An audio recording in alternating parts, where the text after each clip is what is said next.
Salutations, bienvenue dans DCP du ciné et des Potes. Votre émission bimensuelle de cinéma. J'ai avec moi ma team de choc, Julien, Jérém et Fred. Salut. Bonne année. Bonne année à tous. Bonjour 2025, et voici donc un épisode un peu bonus, un épisode glissé entre deux habituels, puisqu'ici il sera question des DCP Awards. C'est un peu comme les Oscars, sauf qu'il y a que 4 jurés et que les catégories sont un peu plus originales. En deuxième partie de l'émission, on va se lâcher avec, surtout, on va parler de nous, puisque Jérém va faire le bilan de nos chiffres 2024. Donc on va comparer nos cinéphilies. Et moi j'ai préparé un jeu, puisque vous l'avez déjà fait l'année dernière. Je suis allé repêcher des critiques de nos 6 derniers mois, et vous allez devoir deviner de quel film on a parlé à partir d'extraits audio de nos anciens épisodes. Je rappelle que vous pouvez nous écouter sur toutes les plateformes de streaming et sur YouTube, et vous pouvez toujours nous suivre sur Insta, TikTok et X. Donc sans plus attendre, c'est les DCP Awards. Tout de suite, Jimmy Kimmel qui rentre sur la scène pour faire une blague. Personne n'arrive. Ouais. Qui a été la meilleure actrice cette année ? Ah, c'est comme ça que tu commences, toi ? Parce que t'as entendu, tu rentres direct dedans, quoi. Ouais, on a... Pas d'échauffement. On a une quinzaine de catégories, et sans plus attendre, catégorie meilleure actrice. Ouais, ça a été serré. Hein. Cette année, on a eu beaucoup de performances d'actrices qui méritent d'être notées. Mais j'ai opté pour Anya Taylor-Joy dans Furiosa. Cohérent. Voilà. Cohérent. Qui le suit ? Pas moi. Moi non plus. Personne, hein, je crois. Ah, Julien ? Ah non, mais j'ai quelqu'un d'autre. Mais choix très très cohérent aussi. Hein. Pourquoi Anya Taylor-Joy ? Je sais pas. Bah d'accord. Parce que Merci. Non, je sais pas ce qui a décidé foncièrement ta choix-là. passion naturelle pour Anya Taylor. Ouais, voilà, c'est son Ouais, crush. Hein. peut-être. Ses cheveux, c'est son regard de braise. Non, mais surtout la performance dans Oui, voilà, dans bah, Furiosa, c'est quand plus même, ça, quoi. oui. Merci, c'est bien pour ça qu'on la Tout- nomme meilleure actrice. Hein, Pourquoi meilleure actrice ? Parce que la performance. Allez, des bons choix. Non, mais c'est vrai que c'est ce que, si on peut revenir un peu sur Mad Max, etc., c'est que dedans, en fait, elle parle presque pas, en fait. C'est Anya ça, tout Taylor-Joy. va dans le regard et Dans le regard. ça fonctionne très bien par rapport aussi au fait qu'elle reprenne un peu le truc qu'avait Charlestown Ouais. dans Fury Road. En même temps, les yeux sont. Il y a du numérique pour que ses Je yeux. sais, Mais bon, la performance, je suis la d'accord. performance est déjà de base elle est vraiment assez géniale. très bonne. Julien, toi, c'est qui ta meilleure actrice ? Je donne la meilleure actrice à Juliette Gariepi pour Les Chambres Rouges. Ah, mais oui. D'accord. Je Pour l'ai le rattrapé. personnage de Kellyanne. Voilà. Qui est très inquiétante. Très inquiétante, très fascinante. Mais il y avait de la concurrence quand même. Ouais. Il y avait, moi j'avais une mention spéciale pour Katia O'Brien pour Love Lies Bleeding quand même. Oui. Et aussi Masha Rostami dans Les Graines du figuier sauvage. Mais en fait il y avait vraiment Ouais, des Anya mentions Taylor-Joy, spéciales, voilà. des mentions spéciales pour y en avoir pas. Ouais, c'est pour ça je m'arrêterai là. Fred. Alors moi j'ai pris une actrice qui est vraiment présente dans le film, je pense 10 minutes. Ah.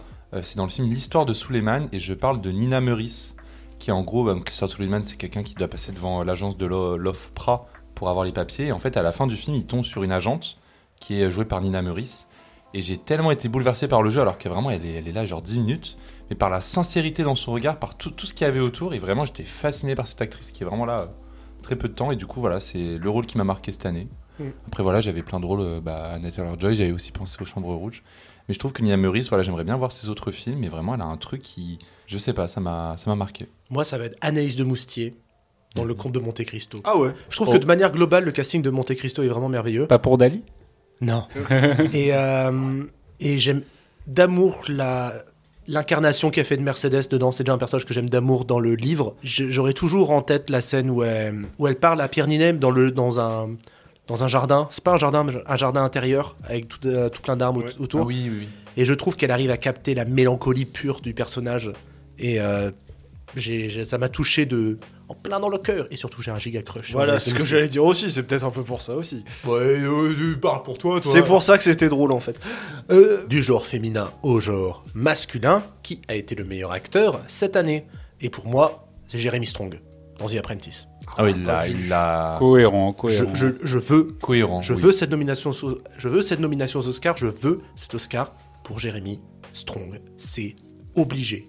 En premier rôle ou second du coup Second Rôle. Mais il est tellement parfait dans ce rôle. Il a tellement le regard, la nonchalance, la tenue même. Et j'ai un trou de mémoire sur Sébastien Stan. Sébastien Stan, voilà, il Ouais. est quand même assez impressionnant Ouais. en Donald Trump. Pour moi, c'est le duo d'acteurs, mais tellement brillant de 2024. Attaque. Attaque. Et toi, Julien ? Moi, ce sera pour Malik Frika dans L'amour ouf. Ah ouais. Et oui, ouais, parce que acteur très jeune certes, mais je trouve que il porte énormément le film parce que moi j'aime beaucoup L'amour ouf, même si je conçois et j'assume aussi le fait que la deuxième partie est beaucoup plus bancale que sa première partie. Et je trouve que voilà, quand tu as quand même des acteurs confirmés comme Adèle, Exarchopoulos, François Civil, qui quand même ont du mal dans cette deuxième partie, alors que Malik Frika est un acteur très jeune. Je suis même pas sûr qu'il ait fait grand chose avant L'amour ouf. Donc voilà, je trouve qu'il a vraiment un grand espoir. Une grosse révélation, un peu comme Raphaël Quenard il y a quelques temps. Ok. Jérémy. Pareil, j'ai dû faire un choix parce que j'avais un choix entre un acteur français et un acteur britannique. J'ai opté pour le britannique pour moi parce que c'est Adam Scott dans Love Strangers. Il était dans mes mentions spéciales. Ouais, parce que la performance, quoi. Il m'a fait chialer le cul. Je comprends. Moi Ouais. Moi, j'ai vu un acteur cette année dans un film qui vient de débuter aussi, un peu comme Malik, j'ai oublié son nom de famille, bref.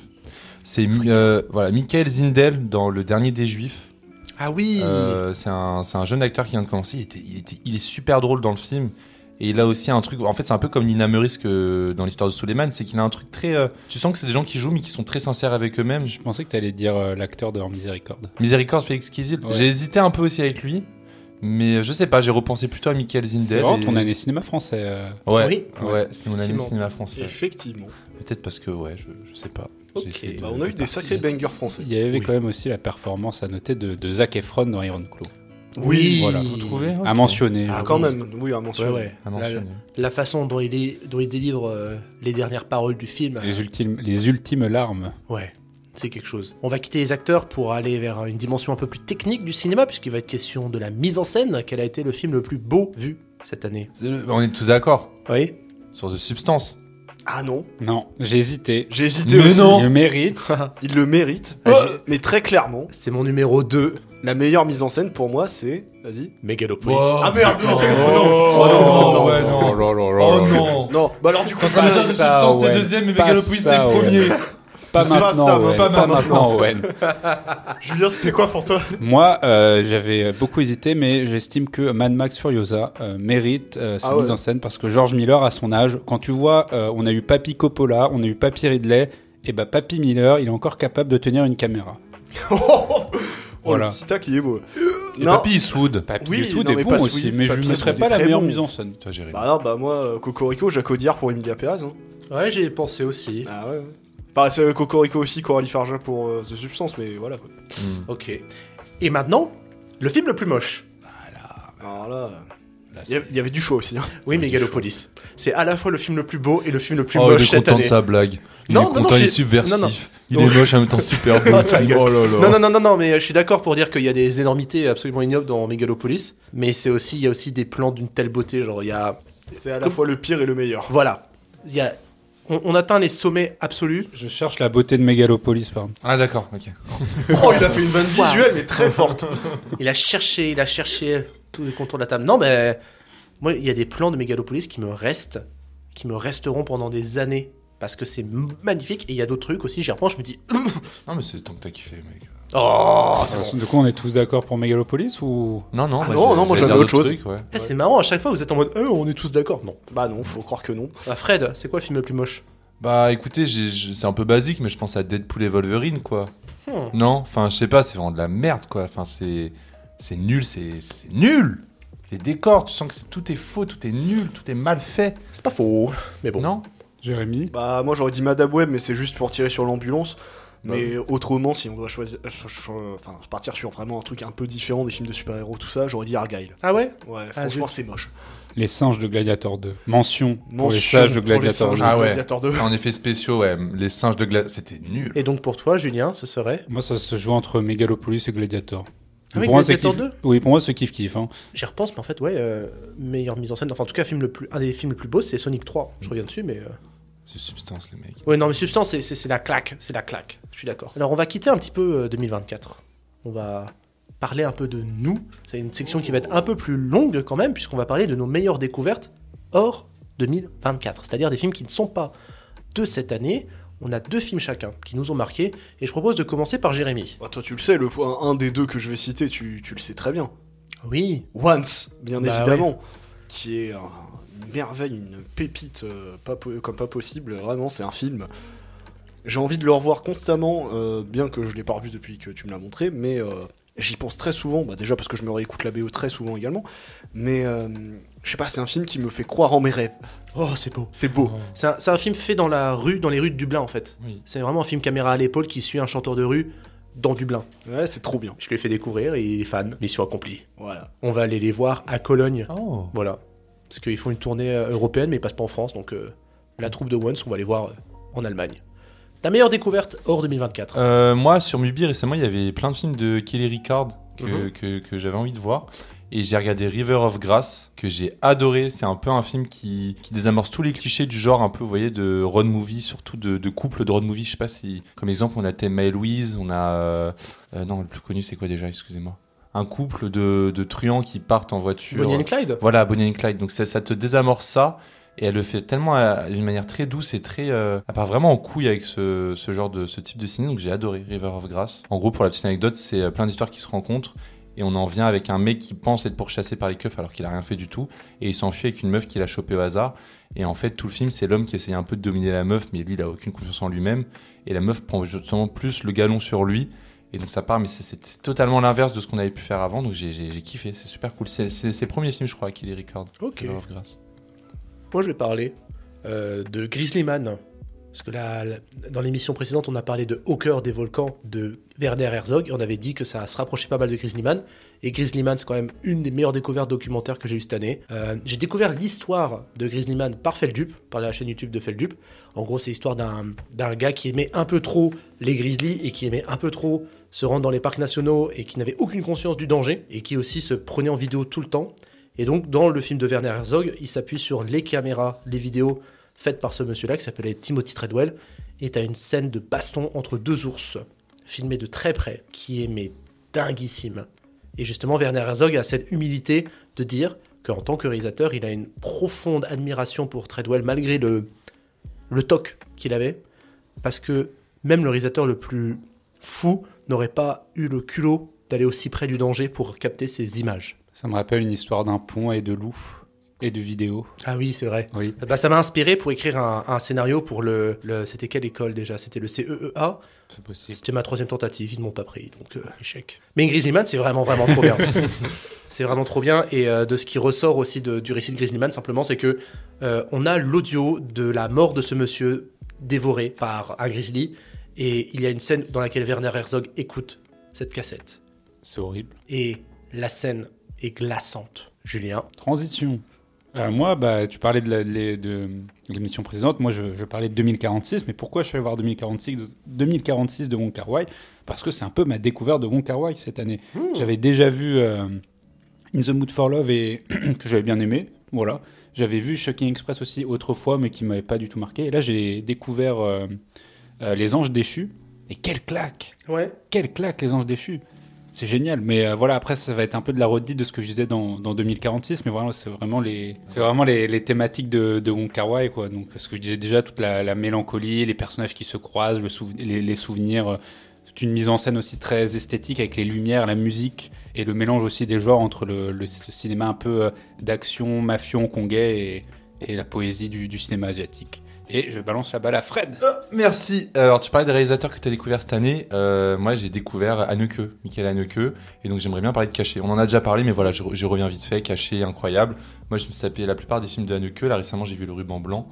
Et en tout cas, Caché, ouais, ça m'a fait kiffer parce que moi, en fait, à ce moment-là, j'écrivais mon mémoire.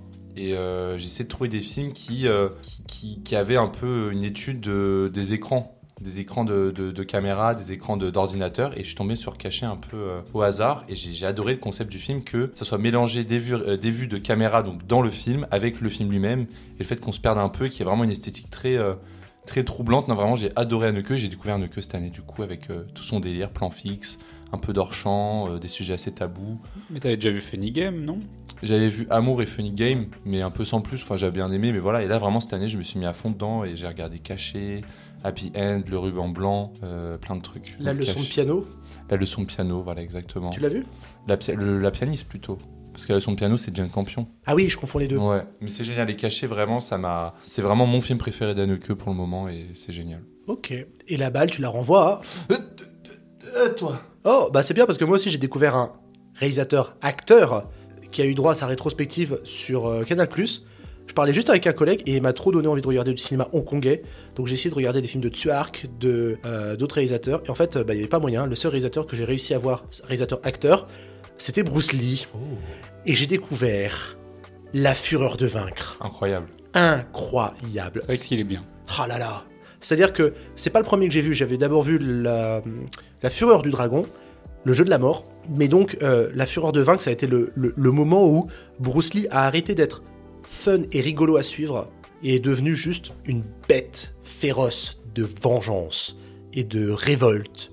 Et c'est devenu tellement fort comme film, et la fin du film a tellement pris aux tripes, parce que c'est juste Bruce Lee qui casse des gueules. Et c'est normal, c'est Bruce Lee, il casse des gueules, c'est comme Jackie Chan. C'est juste que dans ce film, Bruce Lee il casse des gueules, mais ça a du sens et ça a des conséquences. Et ça rend le film magnifique. Mais c'est super violent. Hein. Enfin, on se rend pas compte, mais moi, quand je pensais Bruce Lee, j'imaginais juste des petits films de kung-fu, il crie, c'est waouh, et voilà. Non, enfin, il tue deux mecs, il les pend à la sortie du dojo, quoi. Et puis il tue avec son poing, quoi. C'est-à-dire, en fait, il est tellement dans une vengeance, c'est tellement une bête de haine et de vengeance qu'il tue par son poing, mais en allant trop fort, quoi. Ouais, il n'y a pas un délai aussi un peu très expérimental dans ces films où il est tellement puissant qu'il en casse son image. Il n'y a pas un truc à la fin à faire de vaincre où Non. t'as un arrêt sur image ou un truc un peu Ah oui, avec t'as l'image. un jeu d'arrêt sur image. Voilà. Ouais.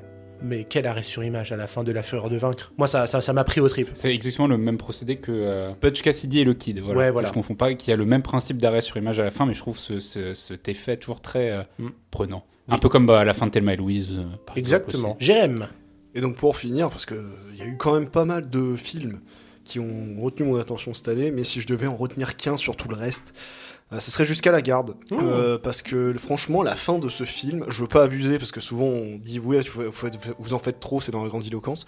Vraiment, la fin du film, je crois que j'étais en apnée, tellement elle est tendue. J'ai failli le mater sur Canal. Et franchement, c'était une claque, mais vraiment incommensurable. C'est vraiment des performances d'acteurs de fou, genre Denis Ménochet, mais je le rencontre en vrai, il me fait peur, je pense. Donc, non, vraiment, c'est Bah, on l'avait vu. exceptionnel. On l'avait vu en allant voir Beau et the Fred, on l'a vu. Ah oui, bah il m'a fait peur du coup. Mais du coup, si t'as bien aimé Jusqu'à la garde, je te conseille vivement un film de cette année, Le Successeur. Oui, je sais, de c'est le même Xavier réel, Legrand. mais je l'ai pas Et c'est vu. exactement le même principe d'être tenu en haleine, mais genre tout du long, et genre t'arrives plus à respirer tellement c'est tendu, quoi, comme film. Genre incroyable, Le Successeur, voilà. Et Julien, tu vas conclure. Alors de base, je voulais parler de Solaris de Tarkovsky, mais en fait hier j'ai vu un film et en fait c'était quand même vachement bien. Et en fait je me dis j'ai quand même en parler. C'est The Wrestler d'Aronofsky. Mais oui, Et en on fait, l'a vu ensemble, Mais en Fred et plus, moi. Aronofsky, à part Black Swan que j'ai pas spécialement aimé, j'ai même pas vu Requiem for a Dream, donc j'avais pas un rapport. Ouais, je sais, j'ai pas vu. C'est dans la liste. Et en fait, j'ai pris vraiment une claque avec The Wrestler. Mais c'est le genre de film super méta qui peut que fonctionner, en fait. Genre, Oui. Mickey Rourke est utilisé à la perfection dans ce film. En fait, c'est totalement lui, c'est totalement sa vie qui est décrite à travers le catch. Et en plus, qu'est-ce que c'est bien mis en scène. Genre, vraiment, les combats de catch sont super bien mis en scène. Non, mais c'est le genre de film où l'acteur est tellement adéquat avec Au tout propos. ce qu'il incarne. Ouais, Que- puis même, il y a des trucs, genre utiliser le plan séquence pour faire une comparaison entre l'entrée sur le ring et l'entrée dans le supermarché. Mais en fait, tout le film est simpliste dans ses procédés, mais c'est juste sincère, honnête et diablement efficace. C'est ça. C'est, Puis, il y a- je sais pas, la scène avec Evan Rachel Wood, là où ils sont sur la jetée, Ouais. mais c'est beau. Mais c'est vrai que c'est un film qui a beaucoup moins d'effets qu'un Black Swan ou qu'un Requiem for a Dream, mais qui est, par conséquent, qui touche plus, je trouve. Voilà. On a fait le tour de nos découvertes hors 2024. On va revenir doucement vers 2024 avec le personnage qui nous a le plus pété les couilles de l'année. Je pense qu'on a le même Owen. Je pense qu'on a le même tous. Non, parce que Non, je pense que Jérémy n'a pas le même que moi. C'est sûr même que tu n'as pas le même que moi. Ah ouais. Alors vas-y, Fred. Il adore le film. Non, mais dis pas que c'est Cooper Non, d'Entrap. non, Il est insupportable. Non, Il est insupportable, ce mec. putain, j'en ai marre de me J'en prendre des peux balles plus. perdues. Ah, Ce je vais- mec est insupportable. T'es en mode, mais mec, lâche l'affaire. Fais-toi avoir. Va en prison. Ah, je vais t'embrasser. Mais non. Cooper d'Entrap. Julien. Je vais entendre le vôtre, je suis curieux. Bah, Beetlejuice 2, Le Ah. mari de Winona Ryder. le compagnon de Winona Ryder, Justin qui est- Theroux, j'en étais sûr qu'on avait le même. mais qui est tête à claque, mais insupportable, parce que en plus d'être pas drôle, il bouffe l'air du film, quoi. Il rend le film plus long. Déjà que le film il est chiant, bah il le rend plus long. Voilà. Moi, c'est Belzébuth, Fabrice Lucchini, L'Empire. Oh, Ah ouais. Bah, en fait, j'ai pas eu d'énormes personnages qui m'ont saoulé. En y repensant, l'Empire... Ouais, il est relou dedans. Bah pourtant, il t'a appris un super truc et tu l'avais déjà dit à l'époque. Oui, il nous avait appris un super truc. C'est pas sur les mulots ou sur les moules. Sous les moules Sur ou un je sais truc, pas. oui. C'est vrai, c'était drôle. Mais son regard, là, il est tout le temps comme ça, là. Insupportable. Sourire. Bah, Lucchini qui fait du Lucchini. Du mauvais puissance, Lucchini qui fait du puissance mauvais 10. Lucchini. En tout cas, voilà des films qu'on ne citera pas dans la catégorie suivante, puisque la catégorie suivante vise à dire quel a été le meilleur casting de l'année. Et moi, je le dis immédiatement, avec force et conviction, Non. Le Comte de Monte Cristo. Ouais, non. D'accord. Ouais, t'as quelques. Bah, en fait, c'est plus dans le sens meilleure tête d'affiche ou personnage, enfin, personne super bien castée pour le rôle. Voilà. Ouais, voilà. Distribution des rôles, dans la manière dont chaque acteur est casté et l'incarnation qu'il en fait, je trouve que le casting global de Comte de Monte Cristo est à la fois extrêmement moderne et extrêmement adéquat avec la vision d'Alexandre Dumas. Ok. Moi, j'étais plutôt resté sur plein d'acteurs qui jouaient super bien et qui matchaient bien ensemble. Donc moi, j'ai pris Miséricorde d'Alain Guiraudy. Mhm. J'ai été vraiment touché par tous les personnages, que ce soit Catherine Fro, le prêtre. Ah, je comprends tout à fait. Tu vois, genre Félix Kissel, Jean-Baptiste Durand. Je trouvais qu'ils jouaient tous bien leur rôle. Ils étaient super bien. Il y a une bonne communication entre tout le monde. Donc je sais pas, moi j'ai mis ça en tout cas. Dune 2. C'est Pareil, pas original, pareil, mais le casting pour moi de Dune 2. J'y ai pensé. Après voilà, l'argent est là, donc forcément tu réunis un casting, mais Austin Butler. Après Dune, c'est pas un film que je trouve exceptionnel, mais Austin Butler, c'est excellent. Timothée Chalamet, c'est quand même une grosse révélation en termes d'évolution de jeu. J'aurais pas cru Timothée Chalamet, surtout quand tu compares au premier Dune. Puis après, il y a quand même Zendaya, il y a Florence Pugh, C'est ça, je trouve que le casting. Javier arrive- Bardem. Non, mais le casting arrive justement très bien à synthétiser ce que va être la prochaine génération d'acteurs, tout en employant des acteurs qui ont un peu plus de la bouteille, on va dire, et en les utilisant super bien, quoi. Sauf que oui, comme le défaut que j'avais, sauf le seul défaut de casting qu'on avait dit à l'époque déjà, c'est Christopher Walken, c'est ça. Ah oui, oh là là. Bon, voilà, c'est peut-être le seul défaut, mais voilà, mais quand même, c'est un gros nom, Christopher Walken. Gros nom.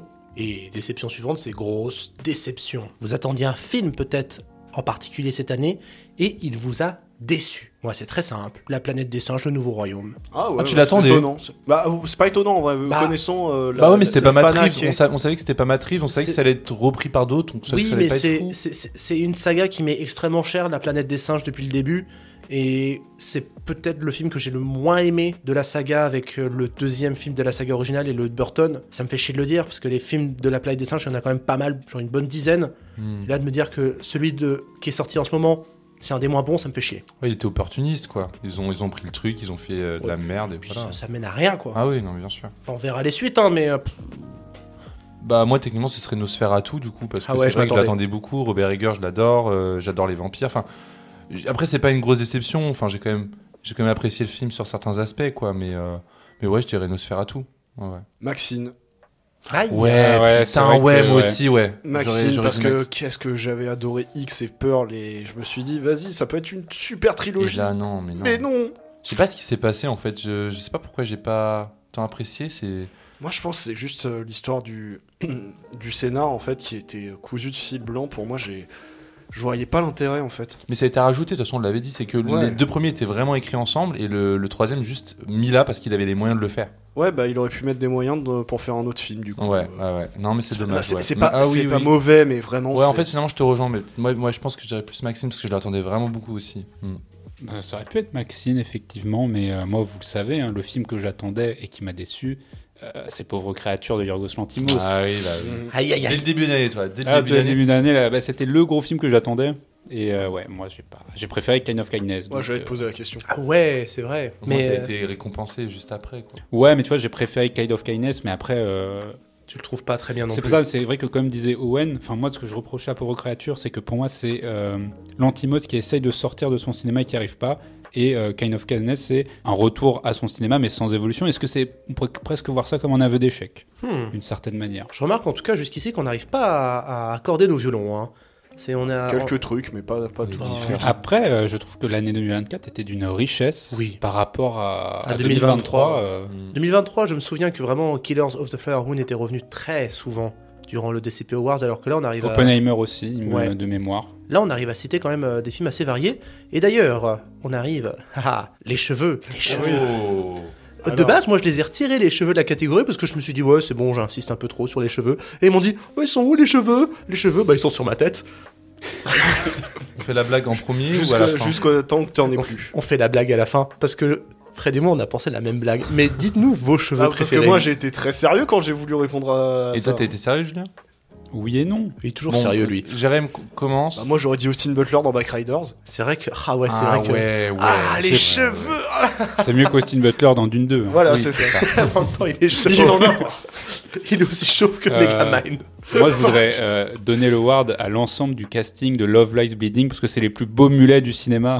Ouais. Le mulet de Kristen Stewart, le Ouais. mulet de Ed Harris, Calvici mulet. C'est incroyable. Ouais, et les cheveux frisés de Cathy O'Brien. Bon. Il Bon. est temps que. Votre vanne là. La vanne, on la voit. Allez, 1. 2, 3. C'est... Attends. On dit le prénom de l'acteur Du personnage. et après de l'acteur. Ouais. 1, 2, 3. Donald Trump. Sébastien Stan. Bah, elle est bien faite quand même. Hein. Elle est vraiment fidèle en fait. C'est ça que je trouve fou. C'est la moumoute, quoi. C'est Et la puis, Je moumoute. m'y attendais pas. En plus, il en est question, même dans le film, de cette moumoute. Non, c'est génial. Je veux dire, c'est la conclusion du film, la moumoute de Donald Trump. C'est incroyable. Voilà. Le cheveu de l'année. Le Donald Trump. cheveu. Le cheveu, parce qu'il Le en a, cheveu. il en a plus beaucoup, le salaud, mais il le cache bien. Voilà. Ah, meilleure surprise, les gars. Moi, ça a été Flo. Je m'y attendais absolument pas. Et plus j'y pense, plus je suis envoûté par ce film et j'ai envie de m'y replonger.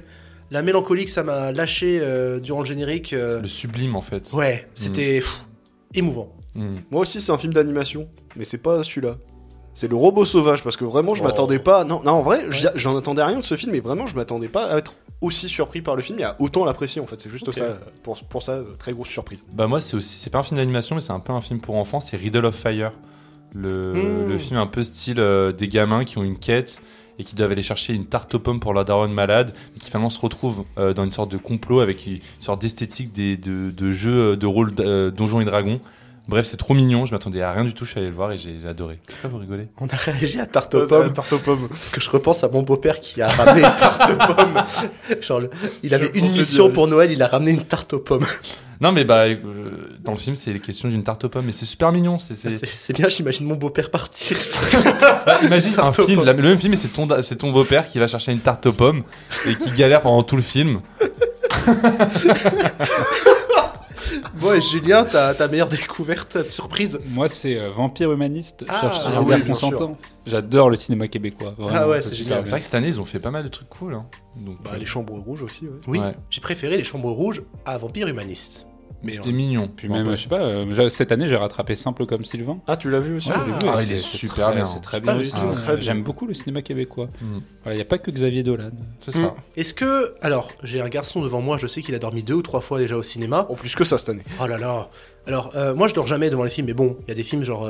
C'est difficile de tenir, je somnole un peu. Quelle a été la meilleure sieste, ou en tout cas le film le plus rompiche de l'année? Bon, la semaine dernière, j'ai critiqué un film, mais j'ai pas dit que j'avais un peu dormi devant.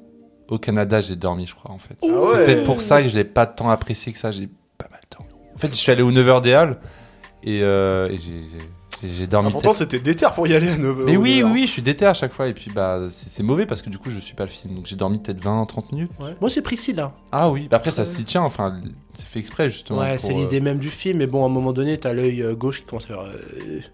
Et voilà. Ferrari. Ouais, c'est pas faux. Ah ouais. Après, c'était pas au cinéma, c'est peut-être pour ça aussi. Ouais, moi, je me rappelle juste qu'on en avait parlé, mais ce qui m'a réveillé, c'est la scène de l'accident. vrai que- Vraiment, ça m'a réveillé en sursaut. C'est vrai que Ces tout 10 le monde, secondes-là, ces 10 secondes-là. ça arrivait toujours. Ah, il se passe quelque chose. Et puis moi, j'ai beau avoir fait beaucoup de siestes cette année, la meilleure que j'ai tapée, c'est celle devant Gladiator 2, de loin. Oh, Oh. je pensais qu'il sortirait Venom 3 pour. Genre le regain d'énergie pour The Substance. Moi, ma plus belle sieste devant un film, je pense que c'est Pokémon Détective Pikachu. Parce que je l'avais vu, en fait, je l'avais déjà vu. Du coup, je suis allé le revoir avec un pote, et vu que j'avais déjà vu, et que j'étais posé là dans les halles, je me suis endormi T'as devant. réussi à dormir au hall, pourtant c'est pas les salles les plus Ouais, mais du confort, coup, hein. ouais, c'est une de mes meilleures siestes de cinéma. Parce Moi, qu'en plus, le film était bien, et vu que j'avais déjà vu, je pouvais dormir devant. Ma plus belle sieste au cinéma, ça a été à l'avant-première de The Dead Don't Die, à l'ouverture de Cannes, dans les FGC. J'avais fait une nuit blanche, en fait. Je suis allé voir le film, j'ai dormi tout le film. Dès le début, j'ai compris que ça allait trop lourd et j'ai Ouais. fermé les yeux, je me suis endormi. Ah, t'as rien loupé. Moi, c'était devant Dark Waters avec Mark Ruffalo. Ouais. Mais c'est parce que j'avais fait une nuit blanche en allant, en faisant Vannes Paris en bus. Et le matin, j'avais rien à faire, je suis allé au cinéma. Je me suis endormi, je me suis réveillé, il y avait une chef qui venait de se faire flinguer. Je sais pas où on était dans le film, je sais pas si on avait passé 40 minutes, 2 heures. Du coup, je suis parti. Et j'ai rattrapé le film après, c'était vachement bien. Oui, c'est trop bien Dark Waters. On revient à 2024, c'est la classification qui fait un peu mal, la catégorie qui fait un petit peu mal, parce que c'est le film qu'on aurait voulu voir, mais qu'on n'a pas pu, parce que pas le temps, parce que voilà. Moi, c'est Les Graines du Figuier Sauvage. La même. Je m'en veux terriblement, je me Oui. souviens avoir promis de le voir, et Il te reste un... Ah oui, c'est un échec. Moi, je pense que ce serait l'histoire de Suleiman, du coup. c'est trop cool. Parce ouais. que j'aurais pu dire Weekend, mais Weekend, en fait, il va être encore en salle, donc j'ai le temps. Mais il est pas sur Canal, l'histoire de Suleiman. Si, je crois bien. C'est bon, j'aurai peut-être Déjà l'occasion de le Il me rattraper semble, alors. Mais ouais, dans les grosses sorties, je crois que c'est ça. Ouais, peut-être le Alien aussi. Ah ouais. Je suis passé à côté, mais. Moi, Ou ce Trappe. serait- Moi, Juste ce- pour Ah, Pour Trappe. Van et Jérém ou pas. Faudrait que tu le vois. Non, avec mais c'est Jérém. bon, j'ai pas envie que j'en ai déjà 2 contre moi. Si j'en ai un Tu 3, ça va être pourrais compliqué. trancher, hein. Moi, ça serait Memory avec Jessica Chastain et j'ai oublié le nom de l'acteur. Et je sais pas si vous voyez c'est quoi le film. Si, très bien. J'en ai, C'est- oui, j'ai vu les trucs, ouais. Ouais, et ça avait l'air super bien et je l'ai pas vu et je regrette beaucoup. Maintenant, c'est une catégorie que j'aime bien, puisque c'est le film le plus improbable que vous avez aimé. C'est-à-dire, vous y êtes entré en vous disant, ça va être nul. Et finalement, c'était plutôt bien. Au début, moi, j'ai mis Mufasa. Mais en fait, non, Hérétique, vraiment, quand le film a commencé en parlant des capotes, XXL, je me suis dit non. Puis après, Hugh Grant, il est rentré dans la salle et j'ai fait oui. Et toi, Fred? Bah, en vrai, techniquement, moi, c'est Miséricorde, vu que c'est des collègues qui m'ont invité à le voir. Je m'attendais à rien du tout. J'étais en mode bon bah let's go, pourquoi pas. Je connaissais pas du tout Alain Guiraudy et bah du coup c'est devenu mon film préféré de l'année. Donc techniquement Oui, ouais là. c'est Miséricorde ouais. On peut le dire. Jérém. Moi, c'est Immaculé. Parce que je pensais que ça allait être une grosse daube, hein, c'est un peu le but de la catégorie. Parce que soyons honnêtes, hein, j'y suis allé que pour Sydney Sweeney. Mais faut dire que c'est un meilleur film, La Malédiction l'origine, que n'était La Malédiction l'origine. Donc voilà. Pas mal. Je pense que je vais dire Twisters. Ouais. Parce que comme j'en avais parlé cet été, le film est extrêmement cliché, le film était extrêmement mal noté. Je n'y allais que pour une seule raison, enfin 2 raisons. Daisy Edgar Jones, Glenn Powell. Et comme je l'avais dit à l'époque, bah, le film se tient vachement bien grâce au casting. Et c'était très agréable comme séance, très sympa. Entendu. Et maintenant, le succès critique et public devant lequel vous passez complètement. Je crois qu'on va avoir le même. Tu penses Fred. Je sais pas. Je pense. On en hein. avait déjà parlé peut-être. Alors allez-y, messieurs. Long Legs. Ah non pas du Ah tout. non. Ah bah, moi, c'est c'est Long Legs. le Comte de Monte Cristo.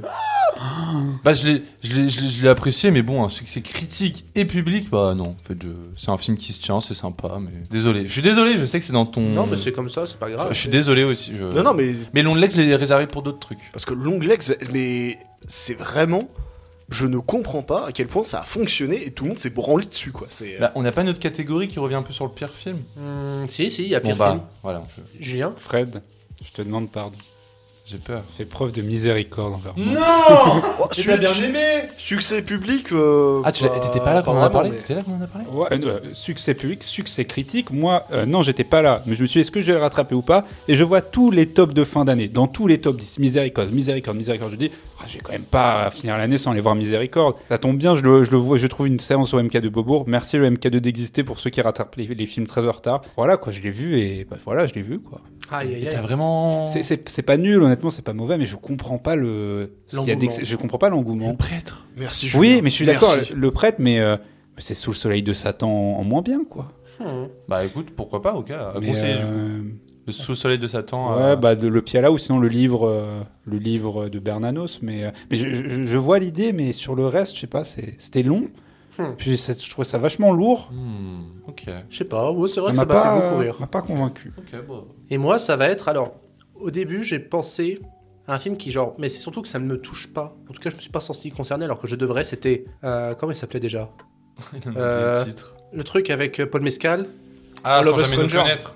Sans jamais nous connaître. Mais Mais le film sur lequel tout le monde, mais vraiment tout le monde, s'est tapé le crâne dessus, et genre, il est encore top 1 pour beaucoup de gens, je comprends pas forcément, c'est Dune 2. ouais, je partage ton avis. Je suis en aussi. mode, ok, c'était bien, c'est assez impressionnant, mais bon, même en tant que blockbuster, je suis pas des plus extatiques. Puis Villeneuve qui va refaire un 3ème volet. Flemme. Puis maintenant il y a la série, il y a le jeu vidéo. Et on poursuit un peu dans la flemme, puisque là, on va parler du film Vu et sans tape. Vous l'avez vu, pas les couilles. Du genre, il a fallu aller chercher dans les films qu'on a oubliés, puisque par exemple, j'avais complètement oublié que j'étais allé voir Ghostbusters. Et bah pareil. Et bah là même. Ghostbusters, la menace de glace. vu. Et sans tape. Parce que j'allais dire, vous vous souvenez qu'il y avait un Ghostbuster qui est sorti cette année? Julien, il réfléchit là. Non, parce qu'à la base, j'avais surtout Ferrari en tête. Ouais, Mais vu que je l'ai déjà dit pour le film Sieste, je pourrais presque dire Priscilla. c'est vrai. Mais il y a un peu ça. sans violence, sans vraiment me dire ouais, c'était nul, je m'en fous. C'est juste que c'est pas marquant Priscilla finalement. Et peut-être aussi parce c'est vraiment le premier film que j'ai vu de l'année, c'était Priscilla. Je crois que je me demande si c'était pas le 2 janvier. Ouais, si je crois bien. Ouais, le 2 janvier, voilà. Et Fred. Vu et sans tape, pas de vague. Ah J'avais oui. oublié aussi que je l'avais vu, enfin je viens de m'en rappeler vite fait. Et maintenant, d'un film vu sans table, d'un film vu un peu honteux, mais que finalement vous l'avez bien aimé, le plus grand plaisir coupable de l'année. J'en ai pas. J'ai pas réussi à en trouver. Vous J'en aimez ai- déjà j'en ai les pas films non honteux. plus, Je parle de Sonic 3 plus longtemps que d'autres films. Tu te rends compte ça? Ouais, mais c'est pas une honte pour Owen. Oui, c'est ça. En fait, ça qui est c'est beau, ça, c'est que vous avez pas honte des films que vous voyez, même si ça peut être des gros blockbusters. En C'est fait. ça le truc, c'est que moi je vais pas dire tu vois, quand t'avais dit ça, j'ai pensé inconsciemment à un petit truc en plus d'Artus, mais foncièrement le film est bon, donc pour moi ça va pas être un plaisir coupable, tu vois. Moi, j'ai un petit plaisir coupable parce que j'ai passé un très bon moment devant Sans un bruit jour 1. Ouais. J'ai trouvé que c'était divertissant, le petit chat qu'on veut, enfin le concept du film. Enfin, j'étais mort de rire de me dire que j'ai plus peur pour le chat que C'est Schnitzel, le chat. Schnitzel, voilà. c'est Non, ça. mais C'est ça. moi j'ai ça devant Deadpool et Wolverine, tu vois, j'ai conscience que c'est pas Oui, très finaux, voilà, c'est pas... c'est mauvais. Il y a quelques bonnes intentions, mais après, effectivement, en matière de production, c'est assez misérable. Mais j'ai beaucoup rigolé devant le film, j'ai passé un très bon moment. J'ai beaucoup aimé la scène finale avec Beyoncé, et puis voilà, quoi. Attends, c'est Beyoncé? C'est pas bien. Non, c'est Madonna, je confonds toujours les deux. Avec Madonna, quoi. Voilà, le climax avec Madonna, moi, ça m'a fait kiffer, quoi. Non, mais je me suis dit, j'ai raté mon film vu et sans table, j'aurais dû dire le deuxième acte en fait. De Dupieux, genre vraiment. Vu, rien à faire, au revoir. Mais sinon, pas de plaisir coupable. Oui, parce monsieur. que j'aurais pu dire Twisters, mais non, en fait, c'était bien. Bah oui. Là, c'est une catégorie que j'ai rajoutée à la dernière minute, et en vrai, je m'étonne qu'on ne l'ait pas fait la dernière fois. La musique, quelle a été la BO, ou juste le thème musical qui vous a le plus parlé. Et moi, c'est bête, mais c'est le Dune 2, ne serait-ce que le morceau Kiss the Ring. Aina nakana, nakina nakana. Non, c'est pas celui-là. Ah, ok. Non, c'est Kiss the Ring, c'est celui qui conclut le film. Et c'est un thème très, très, très fort. Moi, c'était un peu la musique techno de The Substance. Ça m'a Pareil. vraiment marqué. Genre, j'ai pas arrêté de la réécouter après. Je l'ai mis dans ma playlist. Enfin, vraiment incroyable. Moi, c'est la musique techno, mais de Challengers. Ok, Ah oui, on y a j'ai- pensé aussi. J'y ai pensé. Voilà, Mais la t'es vidéo très des techno. Challengers, là. T'es très Challenger techno, ou Challengers? C'est lequel le... Challengers. Gers. Parce que Challenger c'est C'est un le truc de boxe. Ok, Challengers. Et donc oui, non, je rejoins Fred sur The Substance. Substance. Ouais. Trop bien, ils ont fait un vinyle là récemment qui est super Ah bon beau. Ouais, un vinyle genre en tout vert, en mode visqueux et tout. C'est Faut que je le trouve. Il faut que je le trouve. il vient de sortir. Et là, on arrive un peu vers la fin de ces catégories. Il nous en reste 4 ou 5. Et on est dans vraiment les meilleurs et le pire. Mais le meilleur film d'animation cette année, quel était-il? Flo, le chat qui n'avait Flo, le plus chat peur- qui n'avait n'avait plus peur peur de l'eau. Bah moi c'est en 3. C'est en 3, Flo. En vrai, j'ai beaucoup hésité entre le robot sauvage et Vice Versa 2, mais Vice Versa 2 quand même. Je suis d'accord. Vice Versa 2, c'est le film d'animation. C'est pas nul, c'est nul. Quoi? Ah, c'est nul, j'ai préféré le 1 pour le coup, tu vois. Ah alors, oui, je préfère le 1, mais bon, le 2, c'est quand même le film d'animation qui arrive à te parler d'anxiété et genre de Le crise chapeauté d'angoisse. 2. De Mais les crise gars, d'angoisse. Vaiana, franchement... Mais ferme ta gueule. Matez Vice Versa 2, la séance de psy vous coûtera 7 euros. Non, quelques. mais ouais, je trouve qu'en matière de vulgarisation d'émotions cérébrales, genre, arriver à faire ça dans un film d'animation de la sorte avec la même inventivité, Donc tu mets Vice Versa en premier et pas Flo. ouais, Flo, ça doit être 2e ou 3e. Ensuite, là, on se projette pour l'année prochaine. La plus grande attente de 2025, quel est le film qui vous fait le plus bander? Ah, t'es retourné sur ce terme. Ok. Antonio Banderas. 28 ans plus tard. J'ai trop hâte, vraiment. Ouais. J'ai pas vu 28 semaines plus tard, j'ai vu 28 jours. Et j'aime trop Danny Boyle, j'aime trop sa caméra qui va dans tous les sens. C'est pas qu'un film de zombies, il a vraiment sa patte à lui, il a vraiment créé quelque chose. J'ai trop hâte de voir 28 ans plus tard. En vrai, il n'y a pas énormément de choses qui m'attirent. Non plus. Mais, hormis peut-être 28 ans plus tard, c'est surtout... mais en fait, il sort le 2 janvier. C'est L'amour au présent de John Crowley avec Florence Pugh. En tant que fan de la saga, je serais tenté de dire Mission Impossible 8, mais en tant que plus gros fan de F1, je suis obligé de dire le film F1 qui va sortir. Moi, l'année dernière, il y avait un film qui devait sortir le 25 décembre. Oh. Il n'y a même pas eu d'image, il n'y a même pas eu de trailer. Mais t'as le titre. T'as vu Nosferatu à la place. Ouais, T'as vu Sonic 3 à la place. ouais. Ça, c'était bien. Avatar 3, on l'attend toujours. Après, je trouverais ça un peu misérable d'utiliser 2 fois Avatar 3 à 1 an d'intervalle. L'autre film, moi, sur lequel je suis très curieux, c'est Superman de James Gunn. Oui, moi, c'est mon Je trouve- deuxième choix. Je trouve que le trailer donne de l'espoir, et puis moi, je suis curieux. Très curieux. C'est coloré parce que moi je suis habitué qu'à Man of Steel en fait. Moi c'est Oui. la seule version que j'ai vue de Superman, hein. J'en ai vu aucune autre, donc Bah, écoute, c'est totalement à l'opposé en fait de ce que je connais moi. Donc Ça pourrait possiblement être une version bien plus fun et colorée, et c'est très rafraîchissant. En tout cas, j'ai bon espoir. Maintenant, on arrive dans le pire du pire, l'Empire. Ah, l'Empire ah non, pour toi Pierre, toi. Ah non, non, c'était juste pour la blague. Non, le deuxième acte. Ah oui. Voilà, c'était Pour la toi, goutte de trop pour Dupieux, moi, me concernant. Donc, On est sur le pire film. Très- là. Bah moi du coup Le pire. long legs parce J'aurais été que j'étais un peu curieux de ce truc là et ah non rien mais c'est de la merde quoi, je ne comprends pas, je Oui, ne d'accord. comprends pas les gens qui mettent ce film sur un piédestal, c'est de la merde. Nicolas Cage il est redevenu une merde, tout le monde est merdique dans ce film, tout est nul. En fait, c'est un film hyper prétentieux. C'est prétentieux, ça utilise plein de rêves de cinéma d'horreur en disant ouais regardez j'ai inventé un nouveau langage, ça ne veut rien dire, le film ne veut rien dire, ça va dans tous les sens, c'est nul. Voilà. Nul. Alors, je le rejoins pas, bien que Longlegs, que je l'ai vraiment beaucoup désapprécié. Non, mais j'en ai parlé déjà vite fait dans DCP, c'est le killer de John Woo, qui vient de refaire cette année en France. Omar Sy, t'avais des impôts à payer ou quoi, mon gars? Parce que vraiment, c'était nul à chier, quoi. Y a rien de bien.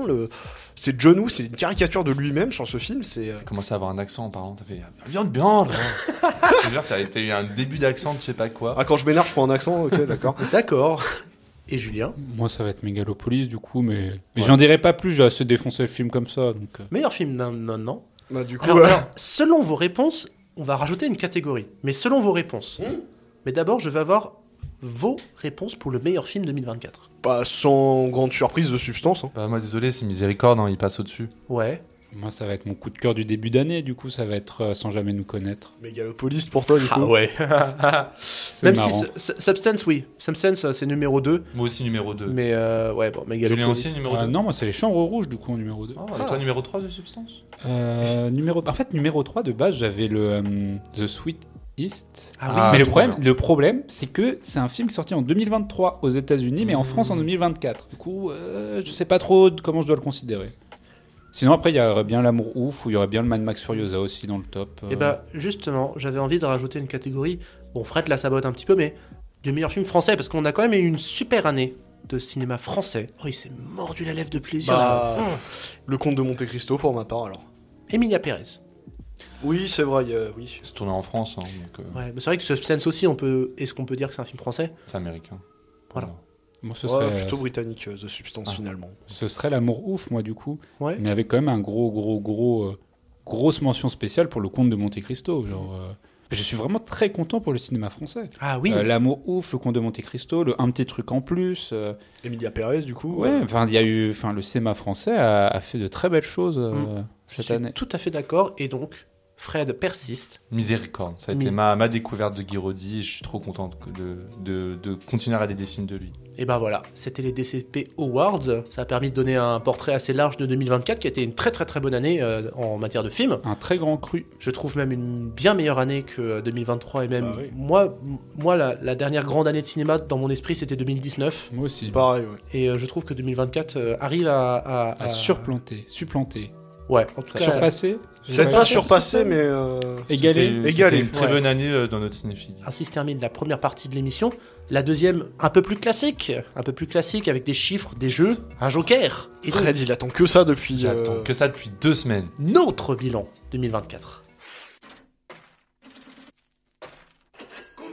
Comme l'année dernière, je vous propose un retour sur nos chiffres de l'année. Alors, petit rappel de ce que ça implique, nos chiffres pour vous, auditeurs. Nous regardons des films, que ce soit pour DCP ou pour notre plaisir personnel, ça arrive quand même, et nous mettons tout ça dans un tableur Excel commun, et cela nous permet à la fin de l'année de savoir plein de choses sur notre consommation de films. Et donc cette partie de chronique sert à ce que les chroniqueurs découvrent un peu leurs statistiques, car c'est moi qui m'occupe de tout ça une fois qu'ils ont rentré leurs données. Donc comme l'année dernière, on va faire ça sous forme de jeu, avec des questions à choix multiples où la réponse c'est un ou plusieurs de nos prénoms, ou des questions d'estimation chiffrées. Et bien sûr, j'ai conservé les données de l'année dernière pour pouvoir comparer nos évolutions entre 2023 et 2024. Cet homme est fou. Je tiens à préciser que comme pour les chiffres globaux de 2024, la prise en compte des données s'est arrêtée au dimanche 22 décembre. C'est con parce que le 25 décembre, qu'est-ce que J'en j'en ai ai vu pas battu mal depuis. Ah moi. ouais 4.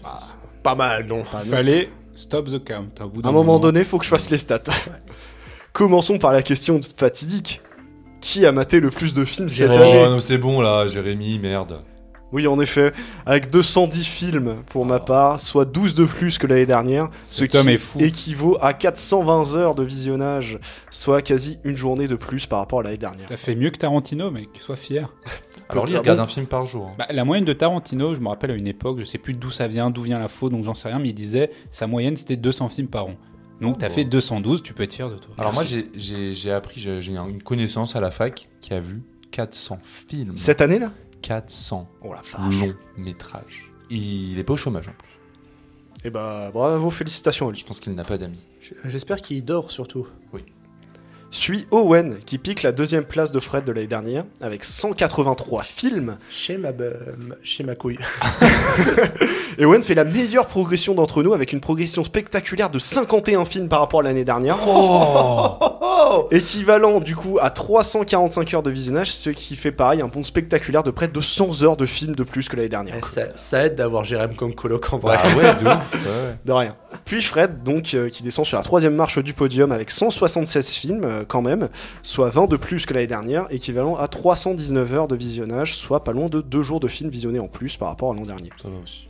Et donc, Julien, qui reste à la même place, avec 136 films, soit 10 de plus que l'année dernière, ce qui fait que tout le monde a vu plus de films que l'an dernier, ce qui équivaut à 257 heures de visionnage, soit 31 heures de plus que l'année dernière. Qu'est-ce qui s'est passé en fait cette année? Il y avait tellement plus de trucs que... Peut-être. Au total, cela fait 705 films qui ont été notés par chacun d'entre nous dans le tableur contre 612 l'année dernière, soit 93 films de plus.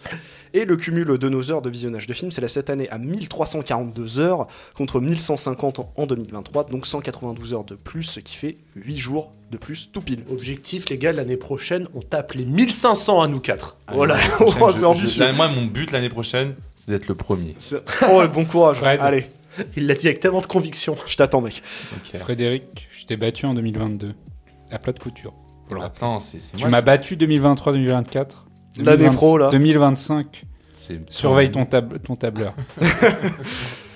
Cette année, on est donc à 55 jours, 2 heures et 1 minute de visionnage, donc quasiment 1 mois et 26 jours, ce qui revient à environ 15,3% de l'année complète, passée par nous 4 à regarder des films. Première question d'estimation, la question qui me paraît évidente mais que je vous réexplique à chaque fois, donc 705 c'est le nombre de films au total notés par chacun d'entre nous, mais si on comptait chaque film de manière unique, donc en ne comptant qu'une seule fois un film inscrit par plusieurs personnes, en d'autres termes, combien de films différents effectifs ont été vus par nous 4 ? Tu as dit combien là, 705 705 pour tous les films qui ont été notés par nous 4. Oui, bah déjà, DCP, on se tenait à 1 ou 2 films qu'on devait tous Non, mais genre, regarder. juste tu retires à peu près 150 films. Parce que Jérém et moi, on a vu pas mal de films ensemble, tu vois.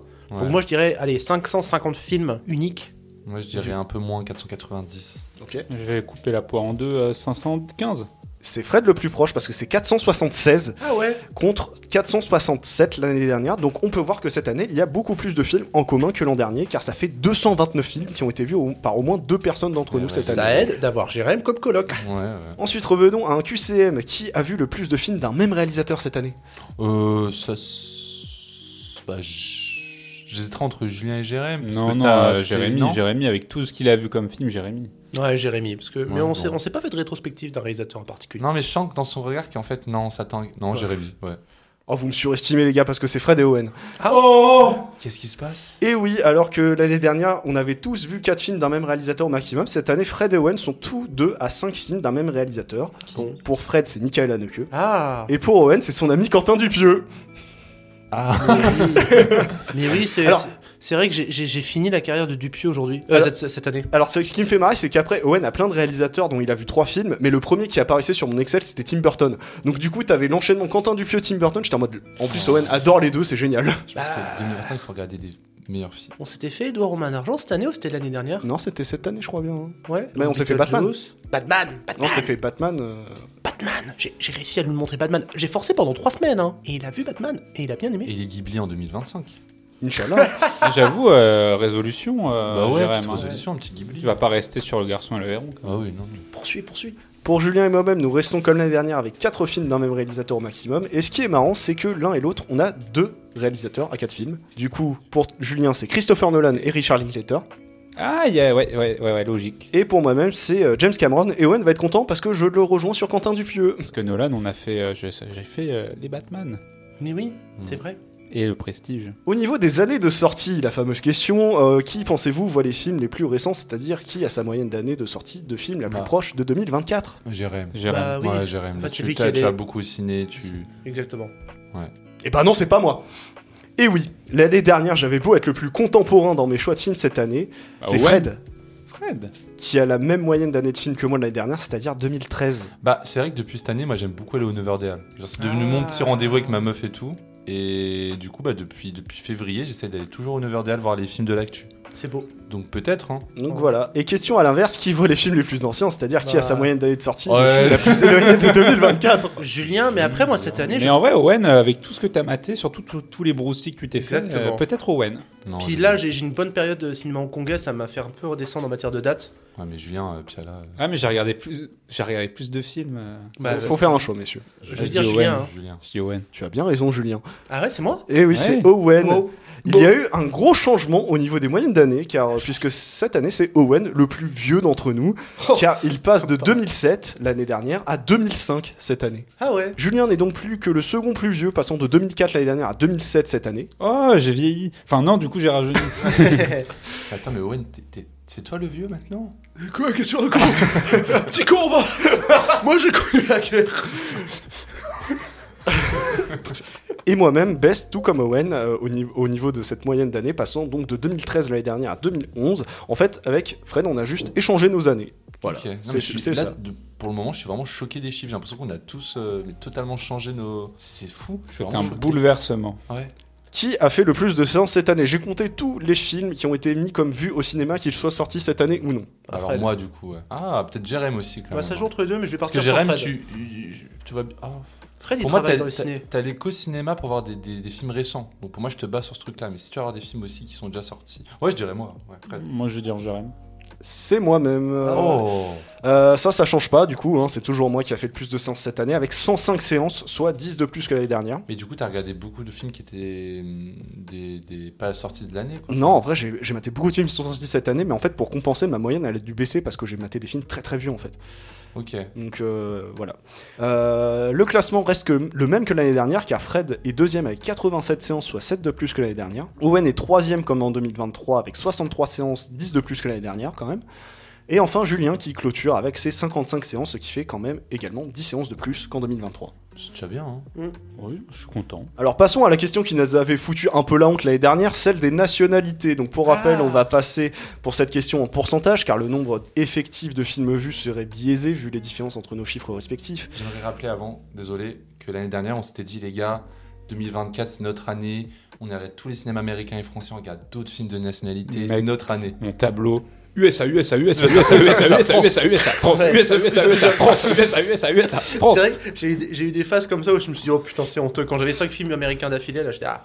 Mais bon. Alors qui selon vous a vu le plus de films qui ne sont ni américains ni français ? Pourquoi ni américains ni français ? Car ce sont les deux nationalités les plus représentées dans nos films Mais vus. je pense que je me suis amélioré cette année, ne serait-ce que le cinéma hongkongais. Et encore, je dis ça, après, c'est pas non plus genre.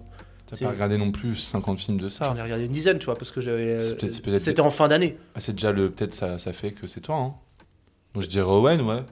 Ah non, je suis con. Toi Jérém, il adore les films indiens. Ouais, mais il en a pas maté tant que ça hein, cette année. Et t'en as parlé quand même pas. On mal a vu de fois. quelques-uns, mais. Moi, ça joue entre Owen et Jérém. Moi, je vais partir sur moi, tiens, j'ai misé Allez, sur moi-même. Owen. Ouais. Vous avez tous faux parce qu'il Ah. s'agit de Julien. Oh Car cette année, il explose les 10,2% de Fred de l'année dernière pour placer la barre à 34,8%. Oh J'y crois pas. Non Pour rappel, Julien était à 5,6% en 2023, ce qui fait une augmentation de quasiment 30 points de pourcentage. Et c'est la meilleure augmentation pour l'un Non, mais en d'entre fait, je nous. crois que ça date du mois de novembre, parce qu'au mois de novembre, j'ai regardé mon tableau, il y avait écrit tout le temps USA, et après, j'ai pété un câble, je regarde plus de films américains. Bah, pourquoi tu nous as pas dit ça en fait Parce que je pensais pas que j'avais réussi à ce Il moment-là à a dit quoi rattraper le Ah, parce pays. que un film sur 3, il était ni français ni Mais américain. si tu regardes le début de mon tableau, pourtant. Eh ben, il faut croire que les chiffres te donnent raison. Eh ben écoute, tant mieux. Mais du coup, j'imagine que c'est la suite. Je me Quoi rattrape également très bien par rapport à 2023, car je suis deuxième contre troisième l'an dernier, en passant de 4% à 27,6%, soit 24 points de pourcentage de plus comparé à 2023. Alors pour vous faire durer le suspense, messieurs, je vais vous dire qu'entre vous deux, il y avait 0,6% de C'est différence. trop nul, moi j'ai baissé, j'ai la honte là. Et si ça peut vous rassurer, vous êtes tous les deux au-dessus de votre pourcentage de l'an dernier. Quand même. C'est bien, c'est bien. ça va. Bah je sais pas, moi j'ai beaucoup regardé des films américains. Mais français. Fred, désolé, tu passes de la première à la dernière place. Oh. Et Aïe. oui, avec 21,1%. Donc, même avec une augmentation de près de 12 points de pourcentage, cela ne suffit pas à battre Owen, qui est donc troisième avec 21,7% de films non américains ou français, avec quasiment 19 points de pourcentage en plus. C'est tous amélioré quand même. Mais Faut on noter, s'est tous faut améliorés. noter, hein. 2025, 90% plus de films américains, plus de films français, Maintenant- rien du tout, que Maintenant- des films népalais les gars. Toujours sur les nationalités, qui a selon vous le nombre de nationalités de films différents le plus haut? En d'autres termes, qui a vu le plus de films venant de pays différents? Je dirais Julien, donc. Bah oui, Julien, ouais. Ah, je vais me dire moi. Et maintenant c'est Fred. Ah. Oh. Je perds mon titre du plus cosmopolite au profit de Fred, qui cette année a vu des films de 26 nationalités différentes, soit pour lui 9 nationalités de plus qu'en 2023. Et ouais les gars. Julien passe de dernier en 2023 à deuxième cette année, passant à 20 nationalités contre 15 l'an passé. Je viens ensuite en gardant pourtant le même nombre de nationalités qu'en 2023, c'est-à-dire 19. Et Owen clôt notre groupe avec 18 nationalités, donc vraiment à part Fred qui était bien au-dessus de nous, ça joue à pas grand-chose entre nous trois. Et donc Owen a une nationalité de plus que l'an passé. Ah C'est déjà bien, t'as regardé quoi? Bah, j'en sais rien, moi. C'est pas moi qui regarde les chiffres. Lui il regarde les films, il note et après... Ouais, Ça ouais. me En même repousse temps, tellement. tu te fais des rétrospectives Quentin Dupieux. Oui, bah, je regarde ce qu'il y a sur Canal. Ça me repousse tellement en 2025, vous êtes pas prêts. Ouais. Mais en vrai, par contre, allez, si on parle de Canal, je trouve que Canal, il n'y a pas assez de films étrangers. Ouais. Non, Ouais. Films Ah d'auteurs ouais. étrangers, on n'a pas assez, tu vois. Et dernière question, une question estimation. Combien de fois a été cité Quentin Dupieux, qui est donc le réalisateur le plus vu par nous quatre cette année, dans les films vus? Beaucoup trop de fois. 15. 15. 17. 13. Ah. Oh. Et sachez que, pour rappel, l'année dernière, c'était Martin Scorsese avec 15. Déjà, on en a vu 2. Donc, les 2 sortis cette année. Moi, j'en ai vu 5. T'en as vu 4. Donc, J'en ai vu 4. Moi, j'en ai vu en dessous, j'ai pas Non, vu. non, je crois qu'il en a vu moins que ça, parce que... Ouais, ouais. Mais du coup, tu as les chiffres sur les films étrangers, ce qui est le plus représenté Alors, je pense que c'est le Royaume-Uni. Hein, Ok. Du coup, Bon, la troisième on n'est pas non nationalité, plus, je pense que ça doit être le Royaume-Uni. hein. c'était très cool. Voilà, comme ça, vous avez un peu le panel. Et vous pouvez voir qu'on s'est pas mal amélioré On depuis l'année s'améliore dernière, de quand même. fou, hein, vraiment. Objectif, faire mieux. Toujours faire mieux. Faire mieux. On va passer à mon jeu. C'est peut-être mon jeu préféré de tous ceux que j'ai fait avec le casting for Camoulox. Je suis allé chercher dans des anciennes critiques qu'on a fait ces 6 derniers mois. Je vais vous les faire écouter et vous allez donc devoir deviner de quel film on parle en reprenant des extraits parfois hors contexte et un peu honteux. Ou honteux, carrément. C'est honteux. C'est honteux. Et des fois, il y a un peu de Discord, vous allez voir, c'est rigolo. C'est des extraits qui durent entre 15 et 20 secondes. Vous levez la main quand vous avez. Le premier qui lève la main, je lui dirai, c'est à toi de le lire. D'accord. Il y a 10 extraits. Le premier extrait. Après, j'ai l'impression qu'il y avait aussi une volonté de Philippe lui-même de s'auto-saboter. Par exemple, quand tu sais qu'il a refusé les projections tests, ce genre de choses. Vraiment une volonté de dire on en finit, on balance le bébé et on n'y revient plus. Oui, puis il a clairement dit, voilà. Pas de 3. Hein. Pas de 3, vous me reverrez plus chez DC. Alors, on évoquait Joker Folie à 2. Exactement. Là, en plus, il y avait Philippe. Mais en fait, quand tu disais Philippe, Moi j'étais en mode Philippe, attends, Philippe Rouillet, mais il a pas fait de film lui. regarde pas les réponses, toi. Mais en gros, ce qui est assez intéressant dans son personnage, c'est que c'est un personnage ignoble, donc il tue n'importe qui, mais qui en même temps est très comique en fait. Qui ne parle pas, qui est muet. Mm. Du coup, bah, ça vous l'avez vu Oui, dans ça on un. l'a constaté. Qui est muet et qui du coup ses mimiques donnent à la fois le film un cachet très terrifiant et en même temps très très drôle. Jérém, Terrifier 3. Terrifier 3. Tout le temps, je dirais. Mais 2025, tu nous niques moins. Ouais. T'allais dire Fred. J'ai dormi, moi. Ah, ta gueule. Non, mais oui, bah ok, il y a tout ça, mais bon, bah du coup, oui, tu viens de le dire, ça donne un truc qui n'a aucune forme à proprement parler d'un film, en fait. C'est juste des trucs gratuits, quoi. Mais après, est-ce qu'il ne faut pas le traiter genre pas comme un film classique finalement? C'est pas un film classique. C'est trop facile, ouais. Vous vous insurgez, les gars. Le film de la discorde pure. Mégalopolis. Je crois que c'est un des films les plus discordants de l'histoire du cinéma. Mais oui, non, c'est de la merde. Allez, 4e extrait. 5 sur 5, bah, c'est Je c'est sais, magnifique. je sais à quel moment tu t'es dit 5 sur 5. C'est le moment où il s'est levé du lit, il a fait Oui. dehors, il s'est Oui, retourné. oui. Avec sa poutrasse là. Il y a beaucoup de zizi dans... C'est terrible, mais moi le premier, je te promets que j'étais choquée. Fred, il Il le sait. Julien l'a levé avant. C'est miséricorde. c'est miséricorde. Ah là là, la bite du prêtre, ça a vraiment marqué mais des générations entières. hein. Allez, 5e extrait. Elle est très stoïque, très regard fermé. Et tu te demandes, mais pourquoi elle joue pas? Pourquoi elle fait rien dans le film? Y a rien qui se passe. C'est nul. Ok. On pouvait faire un truc tellement bien. Rafa prend sa retraite. Ça aurait toujours parmi. Merde. J'étais tellement déçu. Rafael Nadal ou. Les deux.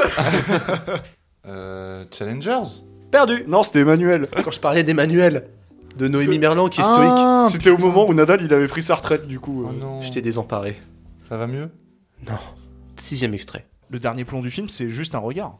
Bah, le dernier plan du film, même chose, ouais. Mais j'ai l'impression que c'est un peu. Enfin, c'est pas. Moi, j'adore le dernier plan du film. Mais il y a beaucoup de films qui terminent comme ça, tu Oui, vois. après, Le regard c'est- dans Memories of Murder, qui s'adresse au tueur dans la salle, je sais pas si vous vous rappelez. No Oui. spoil. Vas-y Fred, dis-le. Je peux le dire? C'est Juré numéro 2. C'était dans Juré 2. Allez, 7e extrait. Mais l'insouciance fait avec la frénésie du montage et de la mise en scène, elle passe super bien quoi. Là, t'es emporté avec. C'est ça. Et, Mm. et quand t'as la coupure qui se fait, donc la scène qu'il y a dans la bande-annonce où t'as les trois Les hommes de main. trois hommes de main, ouais voilà, les trois hommes de main qui arrivent. Là, on repasse sur quelque chose de un peu plus sérieux, un peu plus carré niveau mise en scène. Ça bouge plus trop dans tous les sens non plus. Alors, C'est Anora. c'est Anora. Hmm. 8e extrait. Celui-là encore, il est un petit peu calme, et les deux derniers, on va bien rigoler. D'ailleurs, en parlant de bouffer, mais c'est aussi tout le thème du vampirisme en fait dans le film. Je veux dire, c'est comment tu suces littéralement la vie de l'autre à travers le double. Et finalement, ça renvoie directement comment toute la question de la beauté, les questions très superficielles C'est ça, de la société. publicité, etc. En fait, vident ton essence vitale. Oui, The Substance. On parlait de The Substance. Putain, j'allais dire, j'ai direct entendu vampire, j'ai fait un vampire humaniste. Ah, le mec, il a levé la main Ah pour... oui, oui, totalement. Ah, le tricheur. 9e, avant-dernier extrait. C'est juste à la fin, il arrive à New York, il passe vite fait devant le Daily Bugle. Putain, oui. Oh, putain, cette scène. Et moi, je me suis dit, bah tiens, peut-être qu'il va croiser Andrew Garfield ou Tom Holland, qui sait. Oh non, c'est la conclusion de la trilogie. On te met une musique à la See You Again avec des extraits Du de coup, des c'est anciens c'est- épisodes. c'est terminé la C'était- Venom. C'est Terminado. C'était dans quel film? C'est Venom 3. C'est la fin Quel de... supplice, putain. C'est la fin de Venom 3. Et maintenant, la dernière partie de critique. La meilleure. Mais pourquoi tu m'as pas demandé? Je t'aurais dit à quel point c'est génial. Ta gueule, C'est de la merde. Mais non, C'est nul. Mais non. C'est un piège pour les spectateurs. Ce n'est pas un piège pour. C'est un piège. C'est un nanar. Arrêtez, putain, non. C'est un putain de nanar. Alors, je conçois totalement que ce qui se passe, parfois, c'est très gros et c'est trop gros, mais putain, quel exercice de style. C'est sophistiqué, c'est bien mis en place. Mais après, c'est de la merde. Non, non, ce n'est toujours pas de la merde. C'est trap, c'est nul. Non, C'est un piège pour les spectateurs. Je voulais partir de la salle. J'en pouvais plus. J'étais là, j'étais en mode. mais t'es resté, donc c'est que c'était bien quand même. Parce que Non, je pars jamais d'une salle de cinéma et il y a plein de gens autour de moi. Voilà, bon, comme d'habitude, c'est Jérém qui a eu le plus de réponses. Mais on s'est bien marré. Trap, c'est nul. Non, c'est toujours aussi bien. Voilà. Joker. Jérém est le détenteur de la carte Joker. Et oui, parce que je l'ai attendu pendant longtemps, celle-là. Alors, je vais vous parler un peu de ma vie, parce que voilà. C'est mon moment, séance de psy. Non, je rigole. Donc, non, Bonjour Jérémy. Alors, est-ce que t'as un coloc abusif? Non, on va pas parler de ça. Non, pour rien vous cacher, donc je suis tonton depuis bientôt maintenant 3 ans, et je vais bientôt l'être pour la 2e fois. Et donc du coup, en tant que cinéphile, il y a beaucoup de questions que je me suis posées, et notamment, quel film je vais lui montrer, quel film j'ai montré, et plus tard, même à mes enfants. Donc c'est ça un peu, j'avais envie de savoir un peu, selon vous, est-ce qu'il y a des films où vous vous dites « Ah, c'est obligé, je vais le montrer à mes gosses, parce que, je sais pas, peut-être ça a forgé votre cinéphilie, peut-être Terrifier 3. Putain, t'as piqué ma blague, j'allais dire Basic Instinct. Donc voilà, est-ce qu'il y a des films où vous dites « Oui, c'est sûr et certain, je vais les montrer à mes enfants, parce que potentiellement, ce qui est dit dedans, c'est important, juste parce que c'est un bon film, enfin voilà. » Il y en a un que j'ai vu le 31 décembre, là, il y a quelques jours avant la nouvelle année. Et j'ai revu Boyhood de Linklater. Et je trouve que c'est tellement un beau film qui te vend vraiment le dépassement de soi, le rêve en fait. C'est un gamin qui grandit, qui en fait part du foyer. C'est tellement beau comme film. En fait, tous les films de Linklater en vrai. Après, la question, genre, c'est à quel âge tu lui Oui, montres aussi, quel film? et aussi à quel âge tu lui montres quel film. C'est-à-dire, tu vois. est-ce que tu le biberonnes à du Disney, du Pixar quand il est gamin, mais à partir de quel moment tu décides de lui montrer, je sais pas moi, du Tarantino? Bah, c'est vrai que là tu parles d'enfants, mais du coup tu penses à des. Oui, non, mais même sur la durée, tu vois, sur tout, Ouais. comment t'accompagnes en fait Bah, moi, des films. en fait, tout mon enfant, j'ai vu tous les Disney. Là, quand on avait fait les chiffres Disney, j'étais un peu choqué de voir que j'avais vu la plupart des suites Disney. À un point où en fait, j'ai regardé que ça dans mon enfance. Donc je pense que j'aurais aimé éduquer en tout cas mes enfants à des films qui puissent être assez cool et en même temps Après, c'est important des fois de leur montrer de la merde. ouais. Bah, ça façonne, hein. Si tu lui montres que du ultra bien, à un moment donné, il peut pas se faire la comparaison, tu vois. À la limite, ce serait des beaux films d'animation un peu à la Flow, genre des trucs d'animation qui Ah oui, puissent ça, 100%. avoir une, tu vois, qui soient pas que des grosses industries Disney, etc. Mais moi, en tout cas, j'ai hâte, enfin, si j'ai des gosses, qu'ils atteignent l'âge de pouvoir voir des films un peu, moi, qui m'ont marqué. Moi, ce qui m'a Ah marqué quand j'étais petit, c'était, je sais pas, Les Évadés, des films de Franck Darabont. Oui, voilà, à partir de quel âge tu leur montres des films Ouais. comme ça, tu vois, un peu plus adultes, entre Je guillemets. dirais, je sais pas, peut-être à partir du fin primaire, collège, peut-être, hein.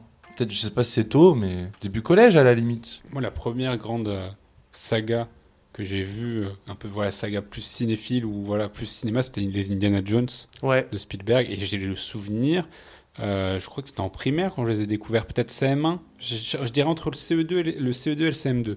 Je saurais pas quantifier quand, mais avant ça, globalement, les films, bah, c'était les Spider-Man. Oui. Et c'était sinon bah voilà, beaucoup de Disney, de films d'animation.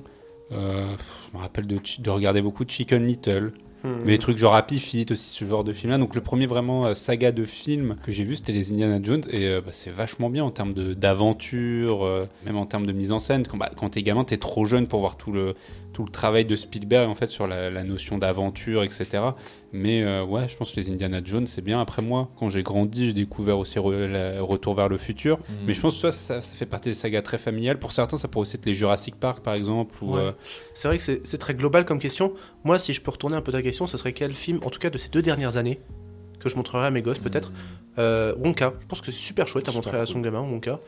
Flo, forcément, Flo. Et Megalopolis. Quel âge tu lui montres Megalopolis, s'il te plaît? Non, je déconne. Non, mais après, des films, bah, forcément, genre Le Roi Lion ou Monstres et Ouais. compagnie, pour moi, c'est des évidences. Là, les Spider-Man en termes de films live action aussi, parce qu'on parle beaucoup de films d'animation, mais en termes de films live action, je pense que les Spider-Man de Rémi, Ah oui, carrément, beaucoup, non, mais beaucoup nous les ont vus très jeunes. Hein. moi, beaucoup de mes films préférés, hein, je veux dire, Les Edouard en main d'argent, Roger Rabbit, même les Terminator, tu vois, genre... Terminator, ma mère, elle a attendu peut-être que j'ai 11 ans pour me les montrer, mais quelle claque, tu vois. Ouais, c'est ça. Après, est-ce que j'ai envie de lui faire exactement le même parcours cinéphilique que moi? c'est ça. Non, du coup. C'est la question aussi, quoi. Tu vois, Edouard Main d'Argent, j'aurais bien aimé qu'on me le montre. Parce que Ah ouais je l'ai découvert tard, mais j'ai quand même adoré. Mais ça, c'est le genre de film, j'aurais bien aimé qu'on me le fasse découvrir. Ouais. En tout cas, moi, j'aimerais juste emmener aussi mes gosses au cinéma. Moi, j'y allais tellement pas quand j'étais petit. Genre, Ah ouais. aussi, jusqu'à mes 16 ans, ça doit se compter genre 20 films au cinéma, tu vois. Moi, j'ai un peu ça aussi, tu vois, j'allais un peu au cinéma, mais pas tant que ça. Et genre, quand je suis arrivé à Paris, que j'ai découvert qu'il y a des gens, genre, ils ont grandi avec le pass UGC, où ils avaient le pass UGC famille, j'étais en Mm. wow, trop bien! Moi, j'ai hâte de ce truc de genre d'y aller le week-end, d'aller lui montrer des films pas forcément des films de l'actu, mais des films justement, des vieux films, des trucs sympas, Ouais. tu vois. Après, moi, au niveau des films, genre, la liste, elle est très longue, donc, je peux pas t'en sortir quelques-uns comme ça. Mais par exemple, je me pose beaucoup la même question sur le jeu vidéo. Il y a beaucoup de jeux vidéo. Moi, je sais de toute façon que mes gosses, ils joueront aux jeux vidéo, hein, c'est une évidence. Et je me dis, quel jeu vidéo, c'est cohérent de les faire découvrir à ce moment-là, et aussi de pas trop les biberonner à des jeux vidéo contemporains, parce qu'à un moment donné, j'aimerais bien qu'ils découvrent du Zelda et du Nintendo 64, et que ce soit pas trop vieux pour eux, quoi. The Last of Us 2. Non, mais je rigole. Non, mais genre, par Trop exemple, bien. pour moi, c'est une évidence qu'il faut qu'ils fassent un jeu comme Zelda Wind Waker, ou comme Mario 64, juste pour comprendre le level design. Et déjà, ça, c'est en matière d'éveil, mais ça, c'est un autre débat. Hein. En matière d'éveil, la question du jeu vidéo, ce sera aussi une question. C'est marrant, sur tu des- dis il faut, mais en fait, tu verras que dans 20. Enfin, non, putain, on est vieux en fait. Bon, voilà, imaginons. Dans 10 ans. Voilà, il y aura des nouveaux jeux, tu pourras pas forcément forcer tes gosses à regarder ce que toi t'as vécu en fait. Tu Non, vois. c'est sûr, mais bon, quand ils auront 7-8 ans, je leur mettrai des jeux vidéo en particulier dans les mains, quoi. C'est ça, par exemple, à quel moment est-ce que dès la primaire tu te dis vas-y je vais le biberonner à des grandes sagas que peuvent être du coup Indiana Jones, Retour vers le futur, Jurassic Park, Star Wars. Peut-être des films de patrimoine à la limite, tu vois. Des trucs français aussi, tu vois. Moi j'aimerais bien éduquer un peu sur le cinéma français. Moi, je sais que j'avais découvert les Louis de Funès aussi. Oui. Pas les meilleurs de Louis de Funès en plus, j'ai découvert. Moi, je me rappelle, c'était Joe et Oscar que j'avais vu. Je me rappelle toujours. Mhm. Parce qu'en fait, je crois que dans les 2 Funès que j'ai vus, je crois que j'ai vu quasiment que ceux. Ah ouais? Ouais. Oh. Ouais. La soupe aux choux, ça, Oui, c'est la pour soupe les aux choux, gosses. j'ai vu aussi, mais en vrai, c'est pas ouf. Tous la les soupe aux choux. gendarmes. Mais tu vois, ce genre de film-là, c'est vrai que c'est des trucs que je les ai vus chez des voisins, tu vois, parce que mes parents ne montraient pas spécialement de films. Donc, ouais, ce genre de film. Ouais, t'as pas mal de films français, je pense, à faire découvrir aussi. Même un film, je pense, tu vois, L'Homme de Rio. Oui. Tu vois, les genres de gros films populaires. Après, genre, je pense que le plus important, au-delà de montrer quel film, c'est de le montrer de laquelle manière, et surtout la discussion que tu peux avoir après. Parce que, genre, quand t'es gamin, tu consommes, c'est tout. Mais en fait, genre, si t'arrives à solliciter pas forcément son esprit critique, mais son esprit analytique et juste de questionner ce qu'il observe, c'est tout de suite une meilleure émulation, c'est un meilleur enseignement de la passion du cinéma, tu vois. Bah, déjà, emmener en salle, c'est déjà quelque chose de Ouais. fort. Mais l'emmener Emmener en voir un salle. vrai film nul et de lui demander, surtout quand la question c'est genre, au gamin, c'est genre, t'as aimé, t'as pas aimé, mais pourquoi Pourquoi C'est tout. Tu penses qu'il y a des gens qui ont amené leur gosse voir Kraven le chasseur? Je pense que c'est formateur, hein. Tous les films sont formateurs après, hein. Non, bien sûr, mais Mais la question, c'est de savoir bien user c'est ça. de ce que le film a à t'offrir et des questions qu'il peut soulever. Et parfois remettre en contexte les films, parce que par exemple, t'as des films, je sais pas moi, genre une scène toute con dans La planète des singes, je sais plus dans le combienième c'est, il propose un verre de champagne à Ah oui, dans le à 3, Zira, ça. c'est- Ouais. ouais. C'est dans les évadés de la planète des singes. Voilà, et en fait, à l'époque, on savait pas que l'alcool, ça avait un potentiel danger sur les fœtus, etc. Mm. Sauf qu'en fait, bah, de base, c'est le méchant, en fait, qui lui propose ça, donc tu pourrais dire, ah tiens, c'est salaud parce que c'est un méchant. Mm. Non, en fait, j'essaie juste d'être sympa parce qu'à l'époque, on savait pas, en fait. Ouais. Donc, tu vois, des petits trucs comme ça, des petites subtilités comme ça, ou même pour remettre un contexte global, ça m'étonnerait que tu montres très tôt un Once Upon a Time in Hollywood de Tarantino à ton gosse, mais de lui dire, bah, tu vois, ce qui s'est passé, bah, c'est pas comme ça que ça s'est passé dans la vie réelle, etc. Après, à l'adolescence, il faudra montrer des films d'Hitchcock aussi. Ouais. Parce qu'en fait, tu vois, Hitchcock, ça fait partie du genre de metteurs en scène qui sont quand même assez anciens, donc ça reste quand même du cinéma classique qui est important de connaître. Mais en plus, je pense que t'es ado, on te met du Hitchcock, tu peux que kiffer. Genre, Oui. honnêtement, on te met un Fenêtre sur cour, Vertigo, Psychose. La mort aux trousses. Mais même, La genre mort du- aux trousses, mais la mort aux trousses, tu peux pas ne pas kiffer la mort aux même trousses. du Sergio Leone, par exemple, aussi. Ah moi ouais, moi de toute façon, moi quand j'ai commencé le cinéma, je dis toujours souvent la même chose, Tarantino, Fincher, Sergio Leone, mais c'est le genre de film quand tout ce que tu as vu avant, c'est genre du gros blockbuster un peu Marvel d'ici, t'as pas du tout de connaissances filmiques quand on te pose un truc comme ça. Mais même Puis du c'est Chaplin et Ouais. du Buster Keaton, tu vois, tu montres ça à un gamin de 6 ans, bah il s'éclate en fait. Et les C'est films trop d'horreur, drôle en alors. plus, Chaplin. Hein Enfin, Et ça le aussi. gamin, il aura 15-16 ans, qu'est-ce qu'on fait? Bon, des petits films d'horreur. Mais moi, franchement, viendra le moment où je lui montrerai Alien ou Shining, tu vois. Ou Freddy, mec. Ouais, carrément. Putain, trop bien. Ou ne coupez pas. En fait, j'ai envie de terroriser mon gamin. T'as envie de lui montrer Vendredi 13 à quel âge? Ah, Vendredi 13, c'est tellement kitsch et tout. Ouais. Franchement, je sais pas, 13-14 ans. Je suis pas sûr maintenant que j'ai envie de faire de toi le parrain de mon enfant. Ah, mais t'inquiète, je serai soft. Le premier Ah, que il je pourra pas montrerai, faire son ce cluset, sera merde. Cannibal Holocaust. je suis pas Ouais. ton fils. Après, ce sera Martyr peut-être. Ouais. Et Martyr. puis, je sais pas, Requiem pour Vase un- de noces. Requiem pour un massacre. Et bah voilà, Ah, premier carrément. film à 6 ans. Un petit Franchement, petit double programme Requiem pour un massacre et Salaud de Pasolini. Voilà. Oh, la double sens, Il a elle est tout magique. vu, hein. là. Voilà. Mais oui, question très vaste. Ah, question très vaste. Donc du coup, c'est quoi le premier film que tu vas montrer à ton petit neveu là? J'en sais rien du tout, parce que déjà, je sais pas s'il a déjà l'attention qu'il faut pour rester devant un film encore à l'âge qu'il a, parce que pour moi c'est assez tôt. Mais je pense que ça sera un des gros classiques. Et puis, je sais que je suis le cinéphile de la famille, mais je pense que ses parents leur en montreront avant moi. C'est beau. Mais moi, j'ai juste hâte de vivre l'expérience de la salle avec mon enfant. Parce que moi, j'ai pas eu ça. Bah, faut te mettre Et à à la faire des limite, gosses. j'étais un Disney boy. Bah, à la limite, mon gosse a un Ghibli Child. Fais des gosses, hein, si tu veux. Ah, du coup, je repensais à la scène dans Fableman quand ils emmènent, ils l'emmènent au Oui. cinéma. Ouais. Je crois que c'est le plus grand chapiteau Ouais, du c'est monde. ça. Mais que je crois que j'ai souvenir d'un plan où tu vois ses parents justement qui le regardent et lui il est émerveillé devant l'écran. C'est beau.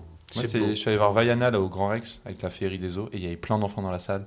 Et t'entends les enfants faire Vaiana. Non, ils étaient à fond dans le truc, c'était super mignon. Du coup, c'est vrai que ça doit être une expérience de voir un film qui marque ton enfant. Ça me fait penser, quand j'étais voir Au cœur des volcans, il y avait pas mal de parents qui ont emmené voir leur gosse ça. Et j'ai Mais trouvé ça non. super bien. Mm. De- Et que des les- plans durs, hein. dans- Ouais, mais j'ai trouvé ça super intéressant que des parents aient la jugeote d'esprit de se dire tiens, je vais leur emmener voir ça, tu vois.